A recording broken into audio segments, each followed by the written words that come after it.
유해 한국을 선택했습니다. F를 팔아달라고 10년을 매달렸던 나라가 미국에 거절당하고 러시아에 막히고 터키에 손을 뻗었다가 돌아선 나라가 전 세계 방산 전문가 누구도 예상하지 못한 선택을 했습니다. 저는 걸프전에서 F-16을 몰았고 28년을 전투기 시장 분석에 바쳤습니다. 록히드 마틴 수출 타당성을 검토했고 NATO 6개국 전력평가 자문을 맡았습니다. 그런 제가 한국 전투기를 단 한 번도 진지하게 들여다본 적이 없었습니다. 비웃었다고 해야 정확합니다. 한국이 전투기를 만든다는 소식을 처음 들었을 때 저는 커피를 마시다 피식 웃었습니다. 동료에게 말했습니다. 아시아 국가들은 전투기를 조립하는 거지 만드는 게 아니야. 그것이 제 확신이었습니다. 그 확신이 청주 공군기지 활주로 위에서 산산조각 났습니다. 오늘 저는 그날 이후 제가 보고 듣고 겪은 모든 것을 말씀드릴 겁니다. 그리고 한국이 세운 진실은 생각보다 훨씬 무거웠습니다. 그 전에 잠깐 누르는데 1초도 걸리지 않는 좋아요와 구독 버튼을 눌러주시면 영상 제작에 아주 큰 힘이 됩니다. 그럼 오늘의 사연 시작합니다. 안녕하세요. 저는 칼 브레켈리즈입니다. 걸프전에서 F-16을 몰았고 28년을 전투기 시장 분석에 바쳤습니다. 록히드 마틴 수출 타당성을 검토했고 NATO 6개국 전력평가 자문을 맡았습니다. 이 바닥에서 저를 모르는 사람이 없었습니다. 그런 제가 한국 전투기를 단 한 번도 진지하게 들여다본 적이 없었습니다. 비웃었다고 해야 정확합니다. 한국이 전투기를 만든다는 소식을 처음 들었을 때 저는 커피를 마시다 피식 웃었습니다. 동료에게 말했습니다. 아시아 국가들은 전투기를 조립하는 거지 만드는 게 아니야. 그것이 제 확신이었습니다. 그 확신이 청주 공군기지 활주로 위에서 산산조각 났습니다. 오늘 저는 그날 이후 제가 보고 듣고 겪은 모든 것을 말씀드릴 겁니다. 압박도 받았습니다. 보고서를 막으려는 사람들도 있었습니다. 하지만 진실은 결국 나옵니다. 그리고 한국이 세운 진실은 생각보다 훨씬 무거웠습니다. 제 인생에서 전투기는 종교와 같았습니다. 텍사스의 작은 도시에서 태어나 하늘을 올려다보며 자랐습니다. 16살에 처음 경비행기 조종관을 잡았고 그 순간부터 길이 정해졌습니다. 공군사관학교, 전투기 조종사 훈련, 그리고 걸프전. 저는 전쟁터에서 F-16을 몰며 살아남았고 그 경험이 저를 만들었습니다. 전역 후에는 방산 분석가의 길을 택했습니다. 조종관 대신 데이터를 잡았지만 본질은 같았습니다. 전투기를 이해하고 전투기의 언어로 세상을 읽는 것. 워싱턴 DC의 싱크탱크 사무실. 매일 아침 저는 창밖으로 보이는 포토맥 강을 바라보며 커피를 마셨습니다. 책상 위에는 두 가지만 있었습니다. 데이터와 커피. 그 외에는 믿지 않는다는 것이 제 철학이었습니다. 감정이 아니라 숫자로 말한다. 경험이 아니라 증거로 판단한다. 28년이 그 철학을 더욱 단단하게 굳혔습니다. 그런데 그 철학에는 커다란 구멍이 하나 있었습니다. 저는 한국을 데이터로 본 적이 없었습니다. 처음부터 볼 가치가 없다고 판단했기 때문입니다. 한국 전쟁의 폐허, 미국의 원조로 겨우 버텨온 나라, 삼성 반도체와 현대 자동차는 알았습니다. 하지만 전투기는 달랐습니다. 전투기는 단순한 산업이 아닙니다. 수십 년의 기술 축적과 실전 경험, 그리고 국가적 의지가 결합해야만 탄생하는 것입니다. 그런데 한국이 그걸 한다고요? 저는 그 말 자체를 진지하게 들은 적이 없었습니다. 그게 제 가장 큰 실수였습니다. 저에게는 아들이 하나 있습니다. 이름은 제이크. 당시 14살이었습니다. 어느 날 제이크의 책상 위에 모형 비행기가 하나 놓여 있었습니다. 자세히 보니 KF-21이었습니다. 저는 웃으면서 말했습니다. 이게 뭐야, 한국 거잖아. 제이크가 고개를 들었습니다. 아버지를 측은하게 바라보는 눈빛이었습니다. 14살짜리가, 아빠, 이거 진짜 대단한 거야. 저는 그냥 넘겼습니다. 아이가 뭘 알겠냐고 생각했습니다. 1년 뒤 청주 공군기지에서 저는 제이크에게 사과하고 싶었습니다. 제 사무실 절친한 동료의 이름은 마이클 스태튼입니다. 마이클은 2년 전부터 저에게 말해왔습니다. 칼, KF-21 한번 제대로 들여다봐. 뭔가 있어. 저는 들을 때마다 같은 대답을 했습니다. 마이클, 자네 시간 낭비하는 거야. 마이클은 그때마다 말없이 웃었습니다.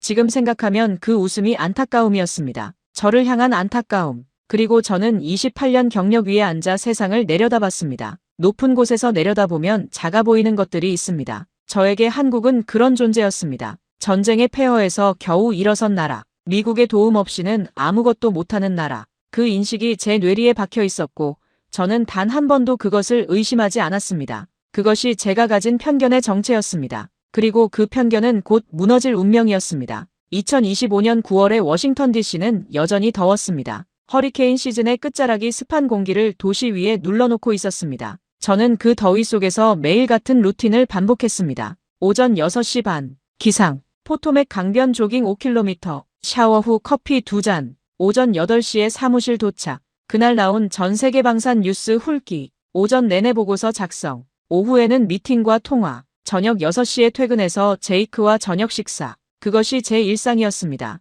화려하게 들리지 않을 수도 있습니다. 하지만 그 루틴 안에서 저는 전 세계 전투기 시장의 흐름을 읽었습니다. 어느 나라가 어떤 전투기를 도입하려 하는지, 어떤 계약이 성사 직전인지, 어떤 협상이 물밑에서 진행 중인지, 그 모든 정보가 제 책상으로 흘러들어왔고, 저는 그것을 정리해서 세계에 내보냈습니다. 싱크탱크의 이름은 글로벌 에어파워 인스티튜트였습니다. 설립된 지 30년이 넘은 곳으로 미국 국방부와 주요 방산 기업들이 자문을 의뢰하는 기관이었습니다. 수석 연구원인 저는 그 기관의 얼굴이기도 했습니다. 방산 미디어 인터뷰 요청이 월 평균 10건 이상 들어왔고 국제 컨퍼런스 패널 초청은 연간 20곳이 넘었습니다. 그날도 저는 평범한 아침을 시작했습니다. 커피를 마시며 메일함을 열었습니다. 그리고 발신인을 보는 순간 손이 멈췄습니다. UAE 국방부 항공전력국 공식 레터헤드가 붙은 의뢰서였습니다. 내용은 간단했습니다. UAE가 차세대 전투기 후보군에 대한 독립적 평가를 요청한다는 것,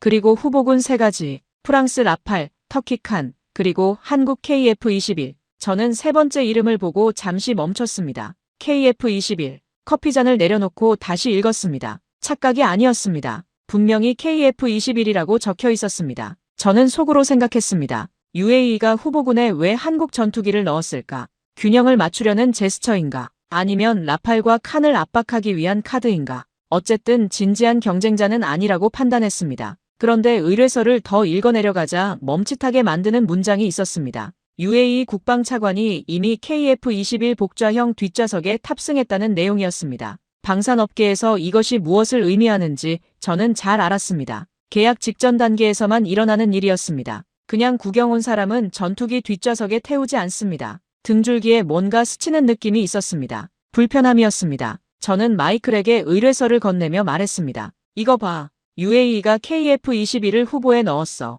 마이클은 의뢰서를 받아들더니 빙긋 웃었습니다. 드디어 보게 됐구나. 저는 그 웃음의 의미를 그때는 몰랐습니다. 퇴근 후 제이크와 저녁을 먹으면서 저는 말했습니다. 아빠 이번에 한국 전투기 평가 의뢰받았어. 제이크가 젓가락을 내려놓고 눈을 크게 떴습니다. KF-21이요? 저는 고개를 끄덕였습니다. 제이크가 흥분해서 말했습니다. 아빠, 그거 진짜 제대로 봐야 해요.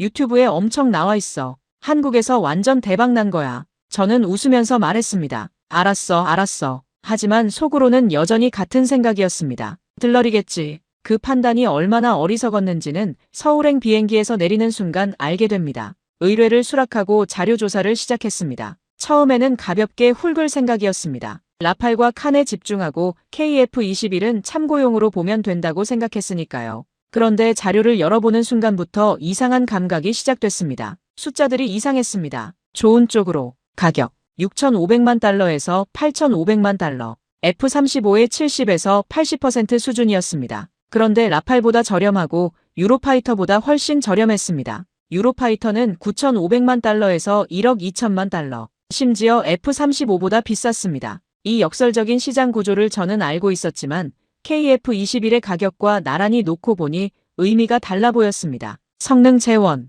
최대 이륙 중량 25톤, 12개 하드포인트, 정면 레이더 반사 단면적 감소 설계, 독자 개발 AESA 레이더, F414 엔진 한국 내 라이선스 생산, 하나하나가 전문가의 눈을 자극하는 수치였습니다. 그리고 블록 업그레이드 개념. 이것이 가장 묘했습니다. 블록 1은 공대공 위주의 현재 버전, 블록 2는 공대지 능력 추가와 레이더 업그레이드, 블록 3는 완전 내부 무장창을 갖춘 스텔스 전투기. 2030년대에 블록 3가 나오면 사실상 F-35급 이상이 된다는 것이 한국 측 주장이었습니다. 저는 그 주장을 처음에는 웃어넘겼습니다. 야망은 가상하지만 실현 가능성은 별개라고 생각했습니다. 하지만 그 주장의 근거를 들여다볼수록 단순한 선전문구가 아니라는 느낌이 강해졌습니다. 그 밤, 저는 평소보다 2시간 늦게 잠들었습니다. 마이클에게 문자를 보냈습니다. 짧게, 생각보다 나쁘지 않네. 마이클의 답장은 더 짧았습니다. 이제 시작이야. 다음 날 아침 조깅을 하면서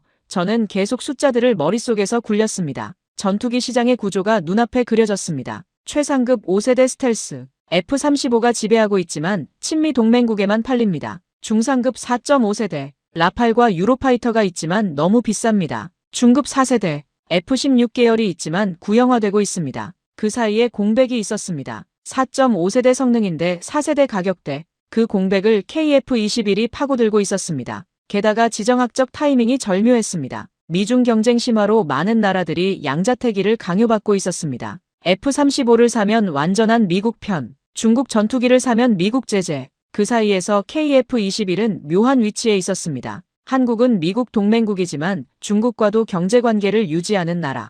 회색지대, F-35보다 정치적 부담이 훨씬 적었습니다. 저는 처음으로 진지한 질문을 스스로에게 던졌습니다. 내가 KF-21을 무시한 것은 데이터 때문이었는가? 아니면 선입견 때문이었는가? 답이 나오기 전에 전화가 울렸습니다. 상관 제임스 루이스였습니다. 칼, UAE 의뢰 수락했다고 들었어. 보고서 방향은 알지? 우리 입장에서 F-35 생태계 유지가 최우선이야. 저는 잠시 침묵했습니다. 데이터 보고 결정하겠습니다. 루이스의 목소리가 낮아졌습니다. 칼, 우리가 누구 밥 먹고 사는지 잊으면 안 돼. 전화가 끊겼습니다. 등줄기에 식은땀이 흘렀습니다. 조깅을 마저 할 수가 없었습니다. 서울행 비행기는 인천국제공항에 새벽 5시에 착륙했습니다. 공항을 빠져나오는데 낯선 감각이 왔습니다. 제가 상상했던 서울과 눈앞의 서울이 달랐습니다. 공항 자체가 달랐습니다. 인천공항은 세계에서 가장 많은 상을 받은 공항이라는 것을 나중에 알았지만 그 새벽에 처음 본 인상만으로도 충분했습니다. 효율적이고 정밀하고 조용했습니다. 혼란이 없었습니다. 차창 밖으로 보이는 서울은 제가 알던 전후 복구 국가의 이미지와 완전히 달랐습니다. 고속도로는 깔끔했고 건물들은 현대적이었으며 새벽임에도 도시 전체가 어떤 긴장감을 품고 있었습니다. 잠든 도시가 아니라 잠시 숨을 고르는 도시 같았습니다. 한국 공군에서 배정한 연락 장교 박준혁 중령이 공항에 나와 있었습니다. 40대 초반으로 보이는 단단한 체형의 장교였습니다. 악수를 하는데 손이 강했습니다. 눈빛이 날카로우면서도 따뜻했습니다. 저는 직업적 습관으로 상대방을 3초 안에 분류하는데 박중령은 분류가 되지 않았습니다. 그것 자체가 인상적이었습니다. 차 안에서 박중령이 물었습니다. 처음 한국이십니까?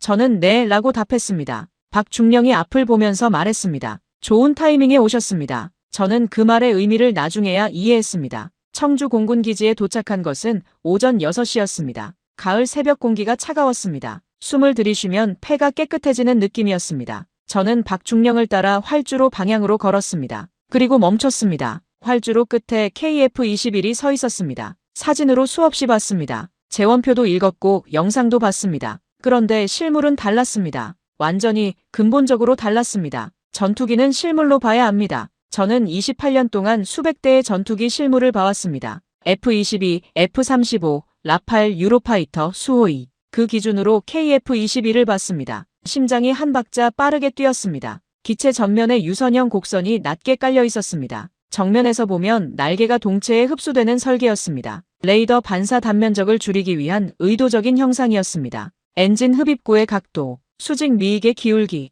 조종석 캐노피의 형태, 하나하나가 우연이 아니었습니다. 치밀하게 계산된 공력 설계였습니다. 저는 무심결에 입을 열었습니다. 이게 한국이 만든 겁니까?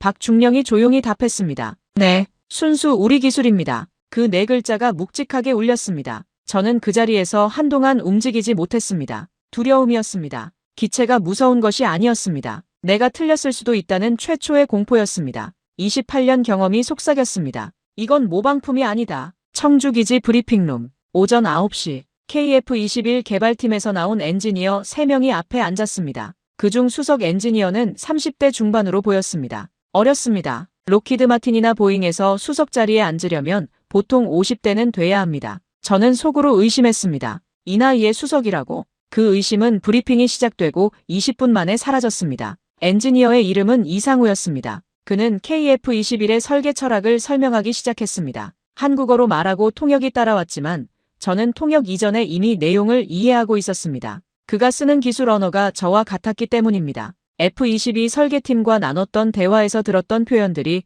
그의 입에서 나왔습니다. 레이더 반사 단면적 설계 방법론, 공력 형상과 스텔스 성능의 트레이드 오프, 내부 무장창 전환을 고려한 구조 설계. 그것은 흉내내는 사람의 언어가 아니었습니다. 직접 그 문제와 씨름한 사람의 언어였습니다. 저는 질문을 던졌습니다. AESA 레이더를 독자 개발했다고 하는데 핵심 소자는 어디서 조달합니까? 이상우가 답했습니다. 일부 핵심 소자는 미국에서 들어옵니다. 하지만 레이더 시스템 전체 설계와 통합은 저희가 했습니다. 저는 다시 물었습니다. 탐지거리와 동시 추적 표적수는?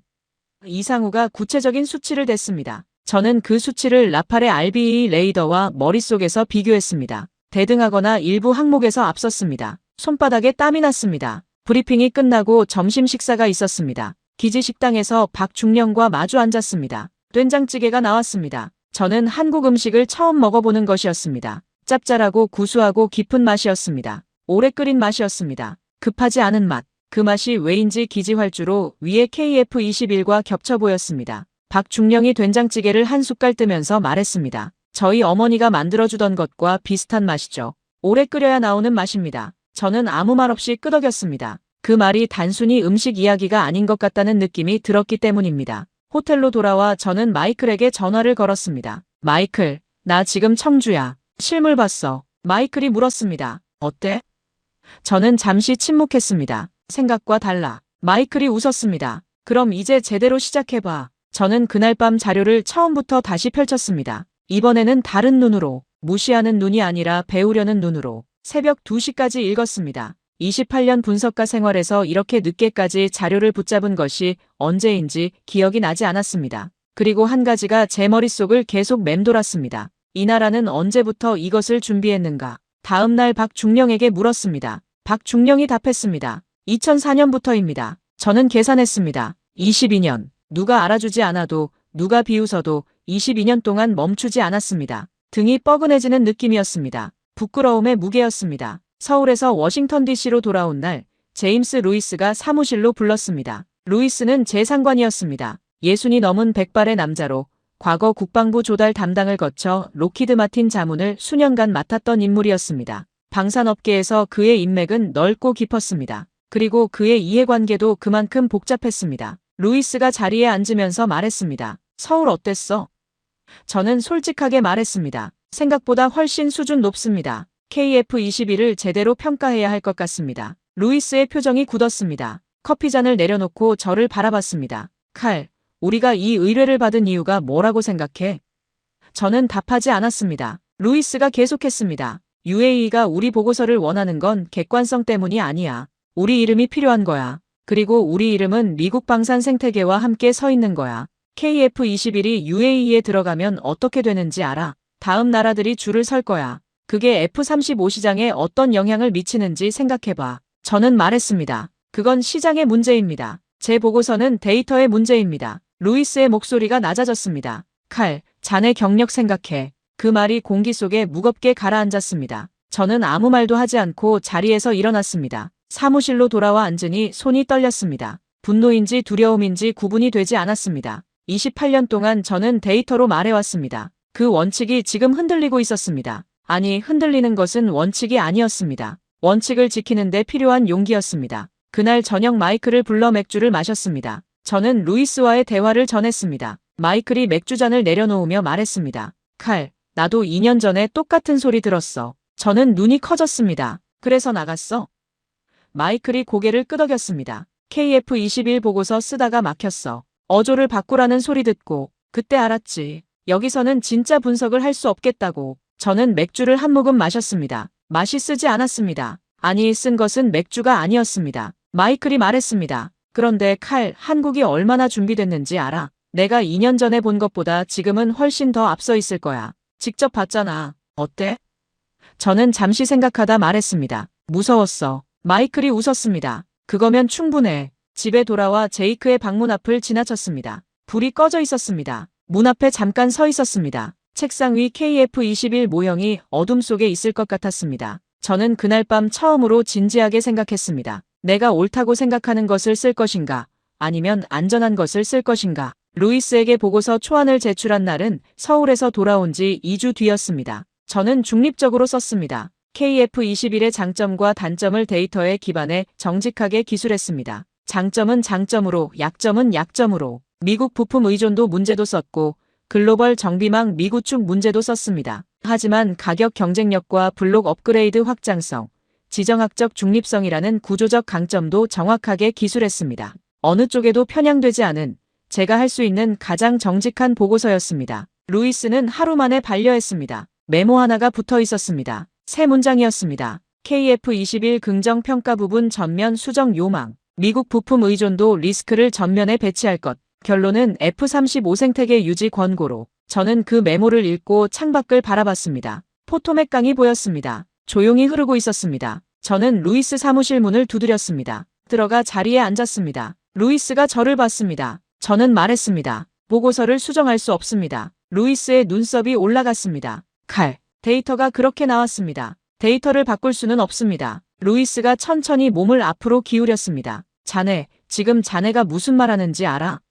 알고 있습니다. 28년 경력이 여기서 끝날 수 있어. 저는 일어서며 말했습니다. 그래도 수정은 못합니다. 그 다음 날 오전, 인사부로부터 메일이 왔습니다. UAE 최종 보고 팀에서 칼 브레켈리지가 제외됐다는 통보였습니다. 공식 사유는 이해충돌 가능성이었습니다. 저는 메일을 3번 읽었습니다. 28년 경력 최초의 굴욕이었습니다. 다리에 힘이 빠졌습니다. 그 자리에서 의자에 앉은 채 한동안 움직이지 못했습니다. 사무실 밖으로 나가고 싶지 않았습니다. 창문으로 들어오는 오후 햇살이 유독 비현실적으로 느껴졌습니다. 마이클에게 문자를 보냈습니다. 마이클의 전화가 바로 왔습니다. 들었어. 잘했어, 칼. 저는 쓴웃음이 나왔습니다. 잘한 건지 모르겠어. 마이클이 말했습니다. 나도 그랬어. 그런데 그게 유일하게 옳은 길이었어. 전화를 끊고 한동안 천장을 바라봤습니다. 집에 돌아와 아내 린다가 물었습니다. 오늘 무슨 일 있었어요?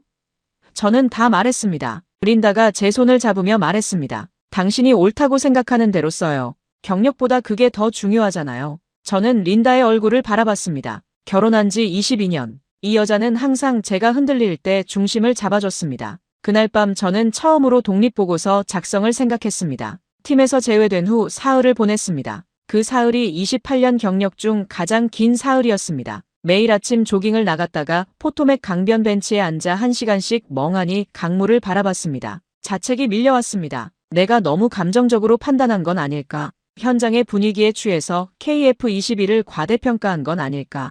28년이 만들어준 냉정함을 잃은 건 아닐까? 둘째 날 밤에는 잠을 거의 못 잤습니다. 걸프전 기억이 떠올랐습니다. 1991년 1월 이라크 상공에서 F-16을 몰던 밤 나란히 편대를 이루고 날던 윙맨 데이브 헨리의 기체가 지상에서 올라온 대공포에 맞아 추락하는 것을 목격했습니다. 데이브는 살았지만 다시 조종관을 잡지 못했습니다. 그 기억이 오래된 상처처럼 가끔씩 올라왔습니다. 전투기란 무엇인가? 그 근본 질문이 새벽 어둠 속에서 떠올랐습니다. 조종사를 살리는 것이 전투기입니다. 성능 수치가 아니라 전장에서 조종사가 살아 돌아오게 하는 것. 데이브가 추락하던 그 순간 저는 전투기의 본질을 처음으로 가슴으로 이해했습니다. 그렇다면 KF-21이 조종사를 살릴 수 있는가? 저는 다시 데이터를 꺼냈습니다. 이번에는 전혀 다른 시각으로 읽었습니다. 화려한 마케팅 문구를 걷어내고 실질적인 생존 능력을 중심으로 전자전 장비, 미사일, 회피 기동 능력, 조종사 보조 시스템, 데이터는 여전히 같은 것을 말하고 있었습니다. 이것은 조종사를 살릴 수 있는 전투기였습니다. 제 판단이 옳았습니다. 감정이 아니라 데이터가. 그것을 확인하는 순간 두려움이 명확한 결심으로 바뀌었습니다. 셋째 날 오후 서울에서 박중령의 문자가 왔습니다. 걱정 마세요. 데이터는 거짓말하지 않습니다. 그 짧은 문자가 묘하게 울렸습니다. 저는 그날 박중령과 전화를 1시간 반 동안 했습니다. 한국방산의 역사를 들었습니다. 박중령이 말했습니다. 브레켈리지 씨, 우리나라는 1950년에 전투기 한 대가 없어서 잿더미가 됐습니다. 전투기가 없어 하늘을 내줬고 하늘을 내주자 땅도 내줬습니다. 그 기억이 지금 KF-21을 만든 겁니다. 22년 동안 단 한 번도 멈추지 않은 이유가 거기 있습니다. 저는 전화를 끊고 한동안 앉아 있었습니다. 뭔가 목구멍 근처에서 뜨거운 것이 올라왔습니다. 저는 그것이 무엇인지 알았습니다. 경외심이었습니다. 그날 저녁 제이크에게 말했습니다. 제이크,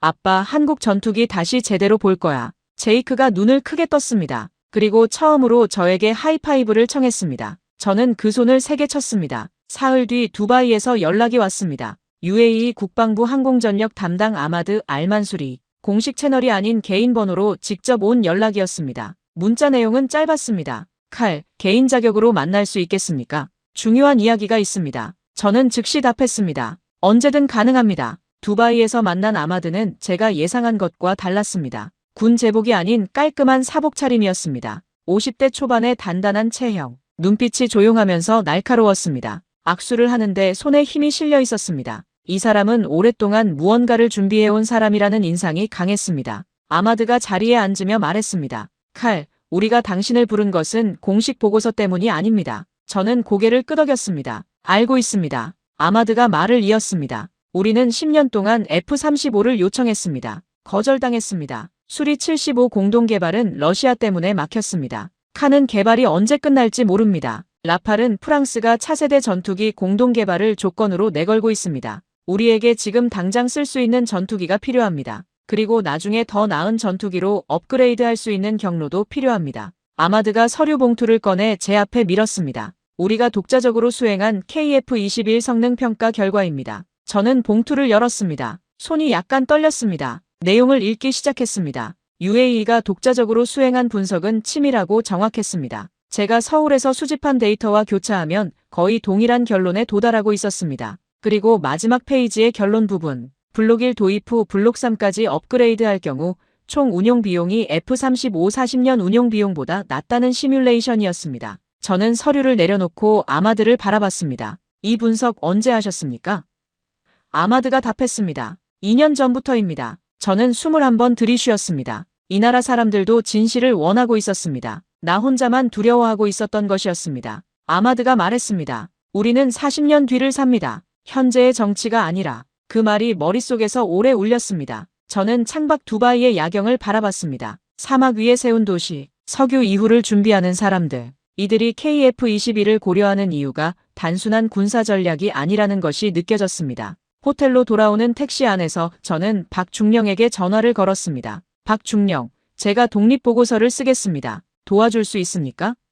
잠시 침묵이 있었습니다. 그리고 박중령이 말했습니다. 기다리고 있었습니다. 저는 처음으로 혼자가 아니라는 것을 느꼈습니다. 그리고 그것이 다시 일어서는 힘이었습니다. 워싱턴 DC로 돌아온 저는 독립보고서 작업을 시작했습니다. 공식 소속은 없었습니다. 기관의 이름도 없었습니다. 오직 칼 브레켈리지라는 이름 하나만 있었습니다. 28년의 경력과 그 경력이 쌓아온 신뢰. 그것이 제가 가진 전부였습니다. 구조를 잡았습니다. 4가지 축이었습니다. 첫째, 가격과 비용 경쟁력. 블록 업그레이드 경로를 포함한 총 운용 비용 시뮬레이션. 둘째, 기술 자립도와 공급망 안정성. 미국 부품 의존도와 향후 국산화 로드맵. 셋째, 지정학적 포지셔닝. 미중 경쟁 구도 속에서 KF-21이 가지는 중립적 가치. 넷째, 확장성. 블록 3까지의 기술 발전 경로와 실현 가능성. 박중령이 추가 자료를 보내줬습니다. 매일 밤 새벽까지 작업했습니다. 아마드와는 암호화된 메일로 UAE 측 데이터를 교환했습니다. 마이클도 자신이 2년 전에 작성하다 만 분석 초안을 보내줬습니다. 세 갈래의 독립적인 분석이 하나로 모이기 시작했습니다. 두 번째 서울 방문도 계획했습니다. 이번에는 KAI 창원 공장 방문이 포함됐습니다. 박중령이 일정을 잡아줬습니다. 공장을 보시면 더 많은 것을 이해하실 겁니다. 박중령의 말이었습니다. 저는 그 말을 믿기로 했습니다. 브린다와 제이크에게 다시 서울에 가야 한다고 말했습니다. 브린다가 물었습니다. 이번엔 얼마나 걸려요? 일주일 정도. 브린다가 끄덕였습니다. 당신이 옳은 일 하고 있다는 거 알아요. 제이크가 저녁 식사를 하다 말고 고개를 들었습니다. 아빠, 이번엔 KAI 공장도 가요? 저는 눈이 커졌습니다. 어떻게 알았어? 제이크가 웃었습니다. 유튜브에 다 나와요. 우리나라 사람들이 엄청 좋아하는 곳이래요. 저는 처음으로 아들의 공부에서 배우는 기분이었습니다. 보고서 작업을 하는 동안 한 가지 복선이 계속 머릿속을 맴돌았습니다. 블록 3. 2030년대에 등장할 완전 스텔스 버전. 내부 무장창, 센서 퓨전, AI 통합. 현재 블록 1을 사더라도 이것으로 업그레이드하면 사실상 5세대 전투기가 됩니다. 이것이 의미하는 것은 하나였습니다. KF-21은 오래된 물건을 파는 것이 아니라 미래를 파는 것이었습니다. 그리고 미래를 파는 전투기는 역사상 없었습니다. 하나도. 이번엔 반드시 완성해야 합니다. 저 자신을 위해서가 아니라 진실이 있어야 하는 자리를 위해서. 그 생각이 새벽 작업의 나침반이었습니다. 창원, KAI 한국항공우주산업 본사 공장. 박중령이 안내해준 공장 입구에서 저는 잠시 멈췄습니다. 규모가 예상보다 컸습니다. 그리고 정숙했습니다. 방산 공장이라고 하면 육중한 기계 소음과 기름 냄새를 떠올리게 됩니다. 그런데 KAI 공장은 달랐습니다. 조용했습니다. 정밀했습니다. 병원처럼 깨끗했습니다. 라인 담당 엔지니어가 공장 전체를 안내해줬습니다. 디지털 트윈 설계 시스템이 먼저 눈에 들어왔습니다. 실제 기체 조립과 동시에 가상 공간에서 동일한 기체가 실시간으로 모니터링되는 시스템이었습니다. 어디서 본 방식이었습니다. 록히드 마틴의 최신 생산 시스템과 같은 개념이었습니다. 아니, 일부 항목에서는 더 발전한 것 같았습니다. 조립 라인 한쪽에서 2명의 젊은 엔지니어가 작업 중이었습니다. 박중령이 소개해줬습니다. 그중 한 명이 수석 담당이었는데 32살이었습니다. 저는 속으로 놀랐습니다. 이 나이에 이 자리에. 저는 통역을 통해 물었습니다. 이 일을 왜 합니까?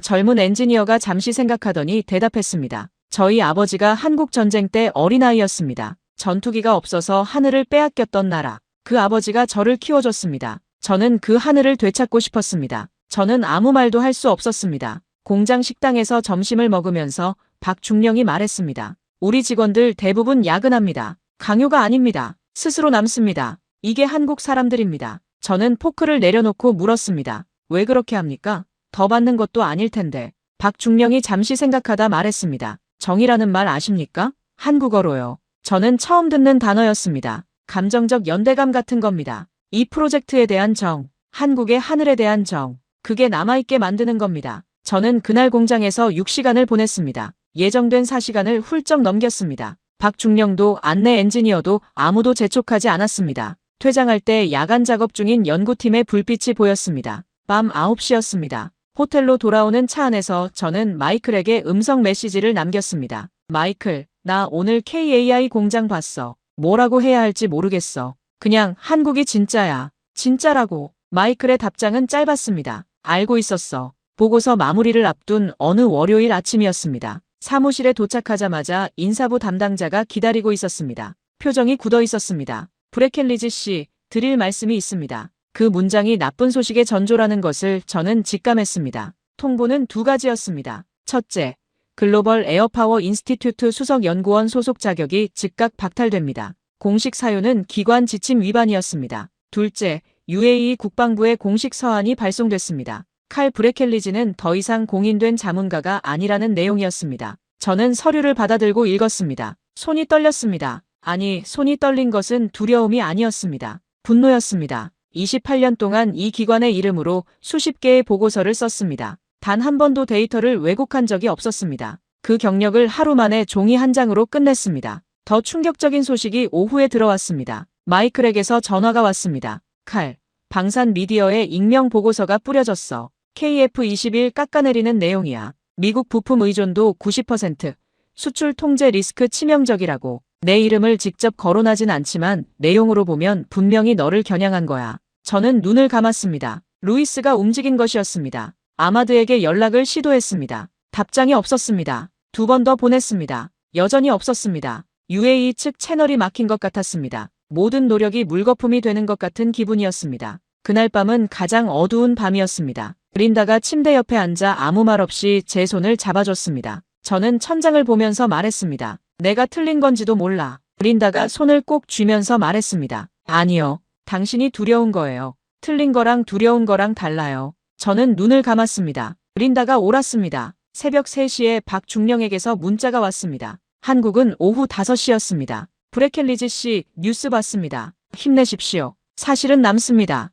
그 문자를 반복해서 읽었습니다. 사실은 남는다. 맞습니다. 사실은 언제나 남습니다. 저는 새벽 4시에 자리에서 일어났습니다. 노트북을 열었습니다. 보고서를 다시 읽기 시작했습니다. 하나도 틀리지 않았습니다. 데이터는 그대로였습니다. 누가 제 이름을 빼앗아도, 누가 채널을 막아도 데이터는 거짓말하지 않았습니다. 저는 다시 키보드를 두드리기 시작했습니다. 사흘의 침묵 끝에 아마드에게서 연락이 왔습니다. 메시지 하나였습니다. 칼, 괜찮습니까? 연락이 늦었습니다. 내부적으로 정리할 것이 있었습니다. 저는 즉시 답했습니다. 괜찮습니다. 보고서는 완성됐습니다. 잠시 후 아마드의 메시지가 왔습니다. 장관께서 당신을 직접 만나고 싶어 합니다. 아부다비로 올 수 있겠습니까? 저는 30초 동안 화면을 바라봤습니다. 그리고 답했습니다. 갑니다. 루이스에게 사임서를 보낸 것은 그날 오후였습니다. 10줄짜리 짧은 서한이었습니다. 28년 감사하다는 인사와 함께 더 이상 이 기관의 방향과 함께할 수 없다는 내용이었습니다. 보내기 버튼을 누르던 순간 손이 떨리지 않았습니다. 오히려 평온했습니다. 분노가 차갑고 명확한 결심으로 바뀐 느낌이었습니다. 루이스에게서 전화가 왔습니다. 목소리가 높았습니다. 칼, 지금 뭐 하는 거야? 정신 차려. 저는 차분하게 말했습니다. 이미 정신 차렸습니다, 제임스. 이러면 자네 방산업계에서 끝이야. 그래도 괜찮습니다. 전화를 끊었습니다. 제이크 방문을 두드렸습니다. 문을 열고 들어가니 제이크가 컴퓨터 앞에 있었습니다. 제이크, 아빠 내일 아부다비 간다. 제이크가 고개를 돌렸습니다. UAE요? 응, KF21 관련해서. 제이크가 자리에서 일어났습니다. 그리고 저를 안아줬습니다. 15살 아이가. 저는 아들의 등을 토닥였습니다. 말이 필요하지 않았습니다. 아부다비행 비행기 안에서 저는 보고서를 마지막으로 한 번 더 읽었습니다. 48페이지였습니다. 2달의 작업이 담겨 있었습니다. 서울 2번의 방문, KAI 공장, 아마드와의 대화, 박중령이 보내준 자료들, 마이클의 초안, 그 모든 것이 녹아 있었습니다. 그리고 결론 한 문장. KF-21은 현재 전투기 시장에서 구조적으로 가장 적합한 4.5세대 전투기이며 블록 3 업그레이드 경로를 포함하면 전략적 투자 가치는 F-35를 상회한다. 이것은 제 인생을 건 승부였습니다. 아부다비 국방부 청사, 현지 시간 오전 11시, UAE 국방장관 칼리드 알하심과 마주 앉았습니다. 60대의 위험 있는 인물이었습니다. 옆에 아마드가 앉아 있었습니다. 저는 48페이지 보고서를 책상 위에 올려놓았습니다. 장관이 잠시 표지를 바라보더니 말했습니다. 브레켈리즈 씨, 당신은 소속 기관도 없이 이 자리에 왔습니다. 왜 이 보고서를 끝까지 썼습니까? 저는 잠시 생각했습니다. 그리고 말했습니다. 걸프전에서 저는 F-16을 몰며 동료를 잃었습니다. 그때 이후 제 일의 기준은 하나였습니다. 조종사를 살리는 전투기인가 아닌가. 데이터가 그 기준에 따라 KF-21을 가리켰습니다. 그 이상도 이하도 아닙니다. 장관이 천천히 고개를 끄덕였습니다. 면담은 1시간 반 동안 진행됐습니다. 장관은 보고서의 구체적인 항목들을 짚어가며 질문했습니다. 블록 업그레이드 비용 시뮬레이션, 미국 부품 의존도 리스크와 향후 국산화 로드맵, 지정학적 중립성의 실질적 효과. 저는 하나하나 답했습니다. 준비된 답이었습니다. 면담이 끝나고 아마드가 복도에서 악수를 청하며 말했습니다. 칼, 우리는 용기 있는 사람이 필요했습니다. 저는 고개를 저으며 말했습니다. 저는 그냥 데이터를 따랐을 뿐입니다. 아마드가 웃었습니다. 그게 용기입니다. 호텔로 돌아와 방에 앉아 있었습니다. 아무것도 하지 않았습니다. 그냥 앉아 있었습니다. 창밖으로 아부다비의 오후 햇살이 사막을 비추고 있었습니다. 그로부터 이틀 뒤, 현지 시간 오전 11시 40분, 아마드에게서 문자가 왔습니다. UAE, KF-21 공동개발 및 도입 최종 결정. 저는 그 문자를 읽고 화장실로 갔습니다. 거울 앞에 섰습니다. 눈물이 났습니다. 기쁨이 아니었습니다. 부끄러움이었습니다. 28년이 지나서야 알아본 것에 대한 부끄러움, 그리고 22년을 준비한 사람들에 대한 깊은 경의. 저는 거울 속 자신에게 말했습니다. 늦었지만 옳았습니다. 마이클에게 전화를 걸었습니다. 마이클이 전화를 받자마자 말했습니다. 알아. 뉴스 봤어. 저는 말했습니다. 마이클, 2년 전에 내가 옳았어. 마이클이 웃었습니다. 전화 너머로 그 웃음이 들렸습니다. 안도의 웃음이었습니다. 2년 동안 혼자 알고 있었던 것이 드디어 세상에 나온 사람의 웃음. 그리고 박중령에게 전화를 걸었습니다. 신호가 가자마자 받았습니다. 박중령의 목소리가 평소와 달리 약간 떨렸습니다. 브레켈리즈 씨, 저는 말했습니다. 축하합니다. 박중령. 박중령이 잠시 침묵했습니다. 그리고 말했습니다. 아닙니다. 감사합니다. 저는 그 두 글자가 오래 귓가에 남았습니다. 발표 이후 72시간 동안 세상이 바뀌었습니다. 르몽드, 가디언, 제인스 디펜스 뉴스, 전 세계 주요 방산 미디어가 일제히 움직였습니다. 헤드라인들이 쏟아졌습니다. 한국 전투기의 시대가 왔다. F-35 독점 체제의 균열. UAE의 선택이 방산 판도를 바꾼다. KAI 주가는 발표 첫날 18% 상승했고 사흘 만에 총 32% 올랐습니다. 한국 국내 언론은 특집 방송을 쏟아냈습니다. 제가 나중에 박중령에게 전달받은 영상들을 보면 KAI 공장 현장에서 직원들이 서로 껴안는 장면이 있었습니다. 저는 그 영상을 3번 봤습니다. 그리고 사흘째 되던 날 협상 중이던 7개국 중 3개국에서 계약 타임라인 앞당기기를 공식 요청했다는 소식이 들어왔습니다. 정확히 제가 보고서에서 예측한 연쇄 반응이었습니다.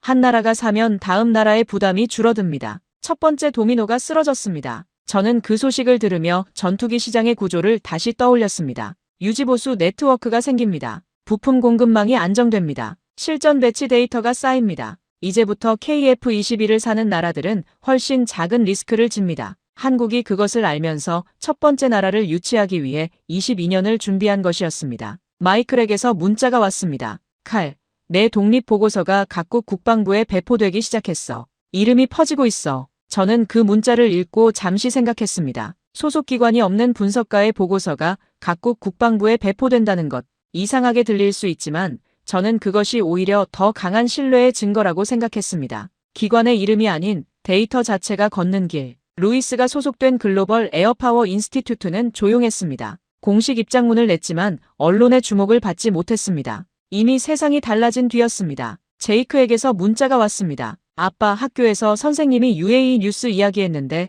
내가 아빠 얘기했어요. 선생님이 멋있다고 했어요. 저는 그 문자를 받고 처음으로 소리내어 웃었습니다. 사흘 만의 웃음이었습니다. UAE 발표로부터 석 달이 지났습니다. 세상은 제가 예측한 방향으로 움직였습니다. 그러나 속도는 예측을 앞질렀습니다. 동남아시아 2개국이 KF-21 도입 의향서를 공식 제출했습니다. 중동의 다른 국가에서도 비공식 접촉이 시작됐다는 소식이 박중령을 통해 들어왔습니다. 폴란드는 K9 자주포와 K2 흑표 전차에 이어 KF-21에도 관심을 표명했습니다. 그것이 단순한 전투기 수출이 아니라 한국 방산 생태계 전체의 확장이라는 것이 점점 분명해졌습니다. 미국 의회 청문회에서 KF-21이 공식 거론됐습니다. 인도태평양 전략 소위원회 청문회였습니다. F-35의 전략적 보완제로서 동맹국의 KF-21 도입은 미국 안보에 유리하다는 분석이 공식 발언으로 나왔습니다. 저는 그 청문회 녹취록을 읽으면서 서울 방향으로 조용히 묵내를 했습니다. 그리고 루이스에게서 전화가 왔습니다. 처음에는 받지 않으려 했습니다. 두 번째 전화에 받았습니다. 루이스의 목소리는 평소와 달리 낮고 조용했습니다. 칼, 네, 내가 틀렸어. 저는 아무 말도 하지 않았습니다. 루이스가 계속했습니다. 나는 시장을 봤고 자네는 진실을 봤어. 진실이 이겼어. 잠시 침묵이 흘렀습니다. 저는 말했습니다. 제임스, 우리 둘 다 같은 것을 원했습니다. 더 좋은 세상. 다만 방법이 달랐을 뿐입니다. 루이스가 낮게 웃었습니다. 자네 여전하네. 그 통화를 끊고 창밖을 바라봤습니다. 포토맥 강이 오후 햇살을 받아 반짝이고 있었습니다. 한국이 걸어온 70년이 눈앞에 그려졌습니다. 1950년 잿더미 훈련기 한 대를 얻기 위해 돈을 들고 세계를 돌아다니던 나라. 그 나라가 지금 세계 7개국의 협상 테이블 위에 자국 전투기를 올려놓고 있었습니다. 미국도 독일도 프랑스도 아닌 한국이 75년 만에. 이것은 경제성장이 아니었습니다. 한 민족의 의지가 역사를 바꾼 것이었습니다. 지금 저는 독립 컨설턴트로 활동하고 있습니다. 소속기관 이름은 없습니다. 명함에는 칼 브레켈리지 방산 분석가라고만 적혀 있습니다. 하지만 연락은 이전보다 더 많이 옵니다. 기관의 이름이 아닌 데이터의 신뢰가 쌓인 덕분이라고 생각합니다. 박중령은 절친한 동료가 됐습니다. 한 달에 2번은 영상통화를 합니다. 서로의 분석을 공유하고 전투기 시장의 흐름을 함께 읽습니다. 박중령이 한 번은 말했습니다. 브레켈리지 씨, 저는 당신이 처음 청주에 왔을 때부터 알았습니다. 이 사람은 결국 우리 편이 될 것이라고. 저는 웃으면서 말했습니다. 처음엔 편견으로 가득 찬 사람이었는데요. 박중령이 답했습니다. 편견이 있어도 눈이 있으면 됩니다. 마이클은 방산 분석 세계로 돌아왔습니다. 새로 설립된 독립 싱크탱크의 창립 멤버입니다. 저도 자문 역할로 참여하고 있습니다. 우리가 2년 전 같은 압박을 받고 서로 다른 시간에 그것을 넘어선 두 사람이 이제 같은 방향을 보고 있습니다. 가장 큰 변화는 따로 있었습니다. 어느 저녁 식사 자리에서 저는 제이크에게 말했습니다. 제이크, 2년 전에 내가 KF-21 모형 갖다 놓고 아빠한테 대단한 거라고 했잖아.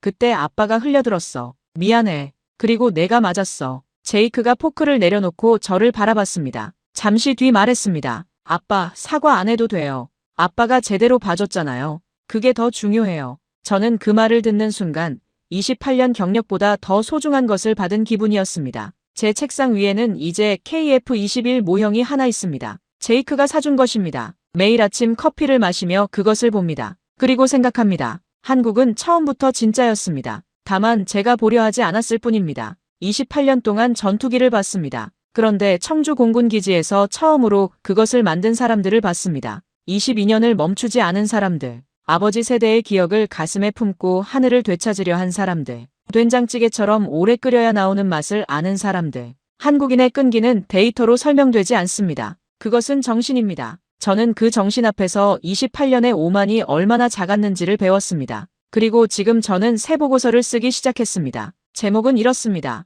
아시아의 전투기 시대가 온다. 이 이야기를 마치면서 저는 여러분께 한 가지를 묻고 싶습니다. 우리는 얼마나 자주 보지 않기로 결정합니까? 이미 답을 정해놓고 데이터를 끼워 맞춥니까? 28년의 경험이 눈을 열어주는 것이 아니라 오히려 새로운 것을 막는 벽이 된 적은 없습니까? 저는 그랬습니다. 그리고 그 대가를 치렀습니다. 한국은 1950년 잿더미에서 시작했습니다. 전투기 한 대가 없어서 하늘을 빼앗긴 나라. 그 기억을 가슴에 새기고 22년을 준비했습니다. 누가 알아주지 않아도, 누가 비웃어도, 중간에 인도네시아가 공동개발에서 빠져 계산이 복잡해져도, 글로벌 정비망이 아직 없다는 약점이 지적될 때도 멈추지 않았습니다. 그 멈추지 않는 힘이 어디서 왔는지 저는 창원 KAI 공장에서 봤습니다. 32살의 엔지니어가 야근하는 이유, 아버지 세대가 지켜준 나라를 지키고 싶다는 그 단순하고 묵직한 이유, 그것이 KF21이었습니다. 우리 아버님 세대가 이룩한 것이 있습니다. 그리고 그 위에 지금 세대가 세운 것이 있습니다.